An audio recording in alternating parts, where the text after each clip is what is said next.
This is an image from a recent beach session. It was at sunrise. We actually started shooting at dawn. And so I'm going to walk you through editing a beach session to make it just beautiful. The first thing I like to do is check my horizon, make sure my picture's not canted at all. And then center them exactly where I want them. Since they're both facing forward, I like them actually in the center instead of in thirds. So that looks good. To even out the light, I'd like to give it a little bit of fill light. This is, right now it's in RAW. I haven't opened it yet. You'll notice there's a little bit of a haze. It was not only a very wet morning, but I'm not sure my lens had completely defogged inside. I've had trouble with this one with seeing a little bit of a haze. So one of the easy ways to fix that is by using levels. So I slide that on over and you'll see that haze kind of just completely goes away. And I like to go ahead and Shift Control E and lock those layers together. I'm going to bring a little bit of curves in. I'm mostly going to use that on them.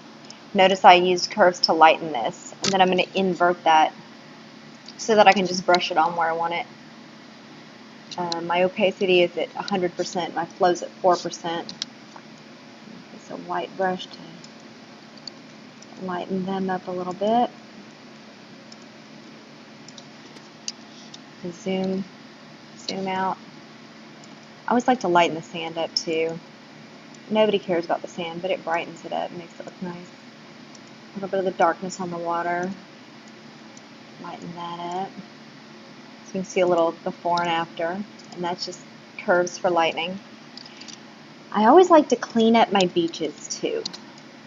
We get a lot of seaweed and such on the beach, and there's a lot of ways to go about cleaning that, but this is one of the ways I like to do it. I like to clone stamp it out.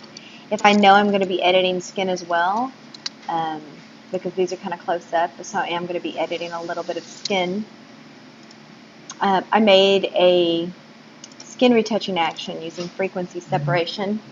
The action itself I have for sale in my Etsy shop, Wet Silver Photography. And so under the texture, I'm going to use the clone stamp here. And we'll get skin, and we'll get the beach, and we'll get everything with this. You just select the portion of the skin that you like that's clear, and you use it to clean up the rest of the skin. I like to select on the forehead over here because I know all that's pretty clear. And then over here on him, do a little bit under his eyes here. Everything over here looks pretty good. Clean up the feet a little bit. And then I like to use the same tools to clean up the beach. Using the clone stamp. And you'll notice the color is still there, but we can take care of the color when we use this layer over here, even out the tone. And that's all about the tone, the color.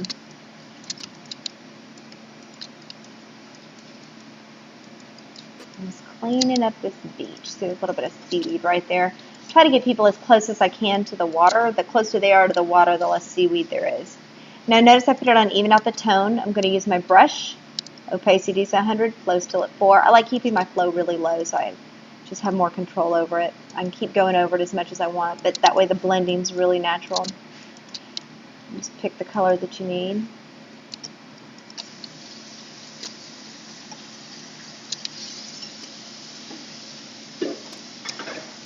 I like to zoom out a little bit.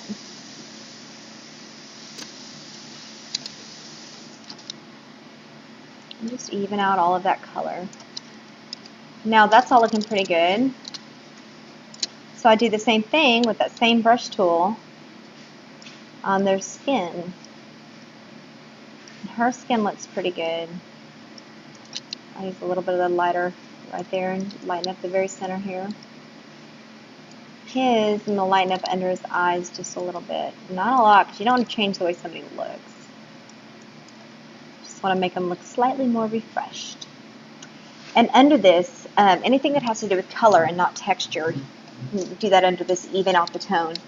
I like to use my Dodge tool and do a little bit of highlighting, just like you would if you're putting on makeup. Right on the center, right at those cheekbones. She's got nice cheekbones. Top of the chin.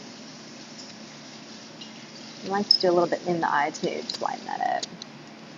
Him too. Not the same, obviously, for him. You don't want him to look like a girl. Top of the collarbone.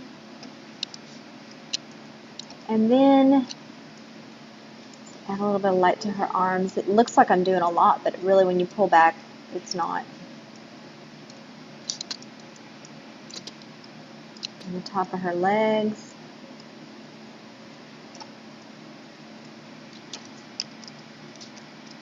How pretty that looks. And you can click this. I've got them grouped so you can kind of see like before and after. It's not huge, it's just enough. It looks so pretty. Okay, I'm going to go ahead and compress these layers. I made another action for playing with the color, and so this one is my photo filters action. And what I've done is I've done a lot of different colors in light and dark. These are my favorite things to use for the beach. So I have an orange filter over here, and I'll brush it on. I like to brush a little bit on the sand just to warm it up. And then anywhere you see just a little bit of orange coming through, just add more. And it's just a filter. It's not color. It's not airbrushing. It's just a filter. It gives it that cast, almost like when you wear orange glasses, you get a little more contrast and brighter, more vivid colors. Here where it's touching the water, I like to warm it up right there a little bit too. And then notice it says turquoise waters. And so I like to paint on a little bit this filter right above the waters. And you've got to remember that the sky is reflective onto the water. So everywhere it's super orange, you'll notice it's orange on the water. So if it goes to a point, you would, if you're putting a little bit of turquoise into the water, you put a little bit in the sky too. And I like to add a little bit of magenta, because when you're actually out there in the morning, you can see it better than what the camera picks up. Just pop a little bit of magenta. See, I hadn't even put any on the beach yet, and you can already see like there's a little bit of it hanging out in there. I'm going to reverse my brush and take a little bit of it off that water. And so then when you zoom out, you can look at the difference. There's the before and the after, and it's not huge. It's just enough. And so you notice I also have light and dark in here. I'm going to lighten them up just a little bit more too. Don't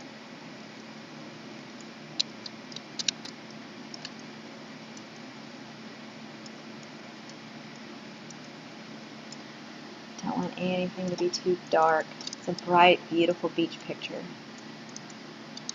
And so I'm going to compress these layers, and I just want to add a little contrast to the sky, and I'm going to do that by pulling the level over, inverting that, and then brushing it just over the sky a little bit to give it a little bit more contrast, a little more depth.